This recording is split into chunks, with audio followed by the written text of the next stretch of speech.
ఒకతను ఆఖరి క్షణంలో భగవన్నామం చెప్తే ఉన్నత లోకాలకు వెళ్తారని శాస్త్రవాక్యం తెలుసుకున్నాడు. ఇదేదో బాగుందని యమునితో ఇలా మొరపెట్టుకున్నాడు. స్వామి, నన్ను తీసుకెళ్లే ముందు నాకు తెలియజేయండి, నేను భగవన్నామం చేసుకుంటాను అన్నాడు. యముడు దానికేముంది, అలాగే తెలియజేస్తాను అన్నాడు. యముని అభయంతో భగవంతుడి ధ్యాసే లేకుండా విలాసాలతో యథేచ్ఛగా గడుపుతున్నాడు. ఒకరోజు హఠాత్తుగా మరణించాడు. యమభటులు అతన్ని తీసుకుపోయి యముని ముందు హాజరుపరిచారు.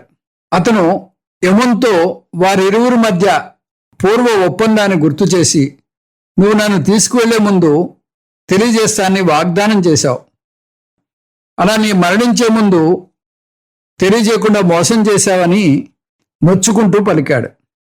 దానికి యముడు, నీకు 4 సార్లు నేను తెలియజేశాను, అయితే మా పద్ధతిలో తెలియజేశాను. నువ్వే పట్టించుకోకుండా యథేష్టాచారం చేశావు, విలాసాలతో యథేచ్ఛగా గడిపేశావు. మొదటిసారి నీ జుత్తు తెల్లబడేలా చేశాను, నువ్వు రంగు వేసుకుని కుర్రవేషాలు వేశావు.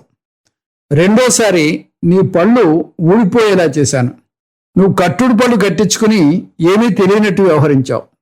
మూడోసారి బీపీ షుగర్ వచ్చేలా చేశాను, నువ్వు మాత్రలు మింగుతూ కులాసాలు మానలేదు. 4వోసారి గుండెపోటు తెప్పించాను, నువ్వు బైపాస్ చేయించుకుని నా సూచనలు ఏమీ పట్టించుకోలేదు అంటూ వాపోయాడు యముడు. మన జీవితమంతా లౌకిక వ్యవహారంలో గడిపేస్తూ భగవంతుణ్ణి పట్టించుకోం.